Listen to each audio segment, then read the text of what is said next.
EVOS roar. Say it now because they're gonna need your energy for this final game. Another fun fact coming in, and of course, this is the first time that we are looking at a team actually successfully coming out of the lower bracket to hit in towards the grand finals.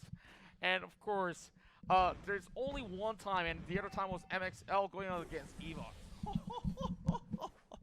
Oh, the irony and the history of it all. Absolutely beautiful here. Thank you for the fun facts. Now, EVOS, they gotta really think about what they're doing here because they can't afford to make the mistakes. And RRQ Hoshi, yes, they also can't afford to make mistakes, but their composition is going to be heavily dependent on snagging up those early picks to kind of set the pace for the game. So once Selena hits level 2, you know that river line is going to be an absolute minefield. Yeah, and I'm already looking at how RRQ is already soaking so much gold at EXP already. They're looking to actually blast things up.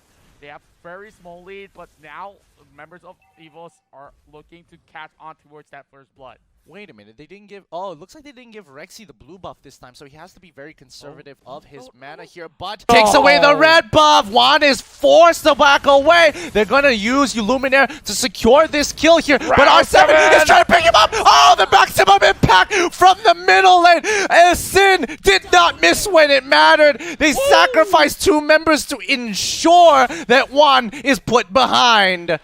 What a way to actually start off this final match of the day! And he did not miss. He doesn't really have a perfect line of sight to begin with. But man, that is literally the maximum charge. Like, it was just right at the tip. Yep, and Wrecked now under a lot of pressure here. He has to move away. The flame shot coming in from Luminaire to buy a little bit of space into Sin with a bit of a knockback, but don't worry about it.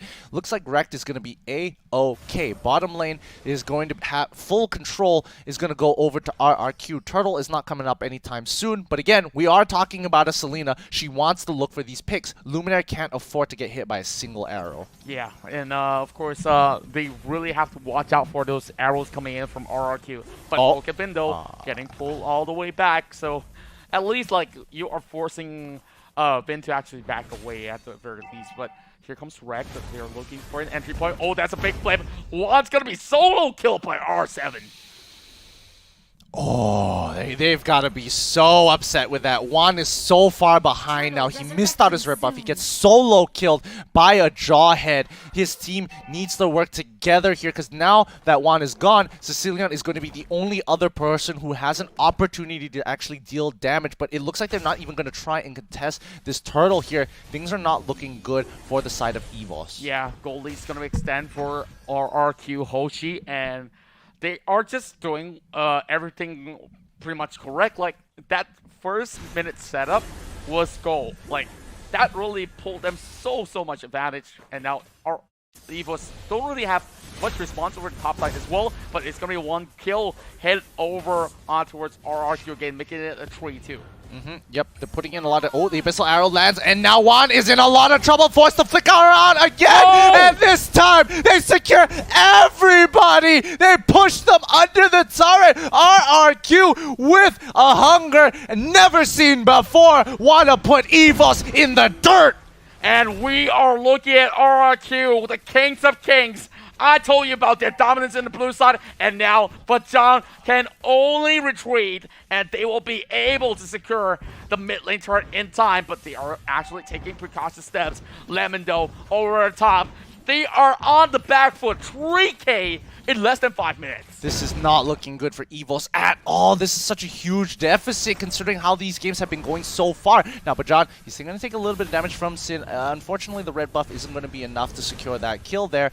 That's a little unfortunate. The wall came up, but LJ just ended up on the wrong side of it. Just a little bit of miscalculation, but that's absolutely fine. Glorious Pathway has already been popped. They want, sort of popped? Maybe popped?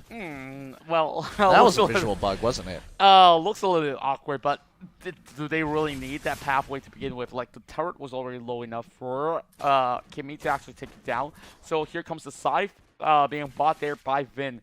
Already 3-1, so it's pretty much a comfortable state for RQ members. So where do they look for goal? EVOS Legends, they don't really have the most powerful of composition to burst people down at this point.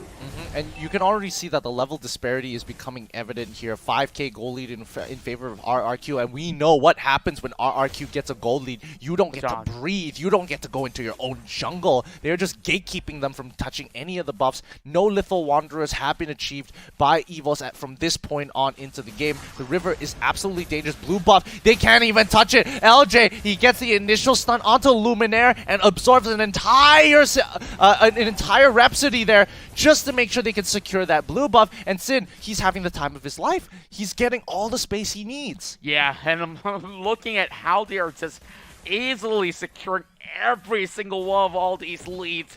And the scary part is they can't easily just walk through members of EVOS right now. Like, look at LJ. He's not phased by all these 4 members, and they are looking for a dive. Yeah, and great disengage coming in for the side of EVOS here. They push LJ away, they clear the waves, but they will be losing this mid-tier 2 for now. Wrecked on the other side, looking for an option. Lemon here to clear things up. And, you know, funny enough, we were talking with Faraz just now about, hey, Lemon feels kind of awkward on these like Terizla picks, and all of a sudden he's on Esmeralda, and they're smurfing a little bit. Oh yeah, I mean, now he's definitely looking back on shape. So, of course, when life gives you Lemon, you might be making a champion out of it. Yeah, like, oh boy. Oh, Wrecked, he's in so much trouble. He's going to clear the wave. He wants. He's willing to sacrifice himself here, and he's going to hop right over the wall the moment he's cleared these last 2 waves. He's playing with fire here. He can't take any more damage. The shield, he develops a shield for himself. He quickly regenerates as quickly as possible. He needs to click the emblem before he goes out, but the slow is a little too much coming in from Sin. I don't know if he has the Ice Queen's wand. Oh, he just purchased it. He just purchased the glowing wand, but the red buff, so useful. Yeah, of course, we're looking at him risking his life just to buy time for EVOS Legends, but I'm not sure. They can't get a single tower out of this. I can't believe it. Like, this is definitely one of that sort of a finals where it has been the cleaner final games that we have ever seen. Yeah, and look at Bajan, he has to buy the Oracle. He just doesn't have a choice because the amount of damage coming up, especially magic damage from the side of RRQ, is insane. And look at the build coming in from Kimmy. He didn't want to go for a Blade of Despair or into the Blade of Despair into the Ice Queen's wand. Oh wait, hold up here. The backline's in a lot of trouble. One, he's getting caught off more times than he should. He got chunked out for literally all his life there. He only has 10% left, and yeah, coming back to what Kimmy built, that Genius wand literally is genius because they know that that EVOS will optimize their items to have more magic resist. Yeah, and now I'm looking at RRQ here, of course.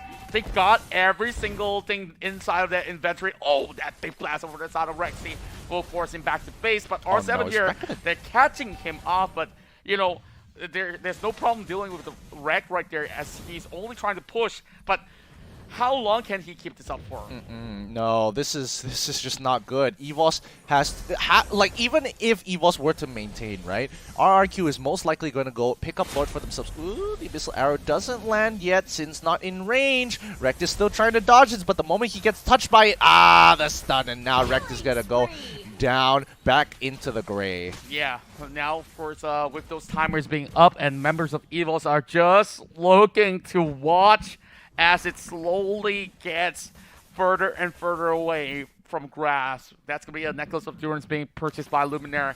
But you're looking at Vajan here, trying to actually force some members of RQ's attention aside, and here comes EVOS. Should be able to actually defend this one. But look at this. 70 more seconds before the load, but here is another fun fact for you. For the first time ever when they met, RQ Lemon is the only player that has played in the El Clasico since Season 2.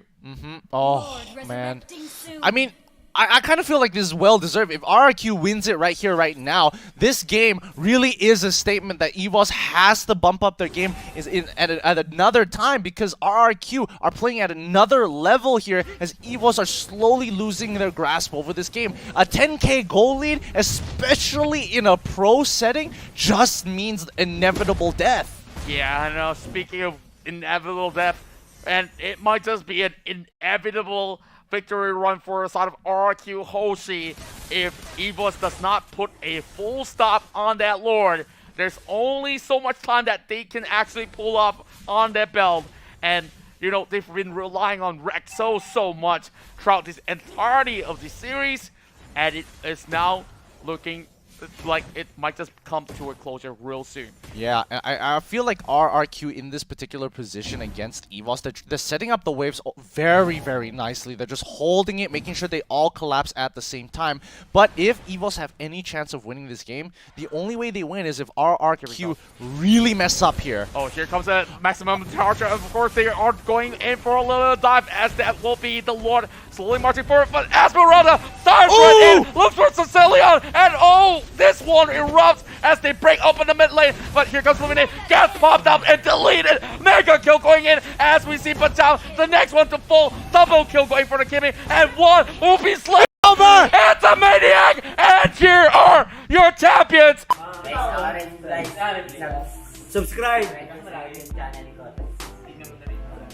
Follow nyo sa Instagram. Skin Giveaway!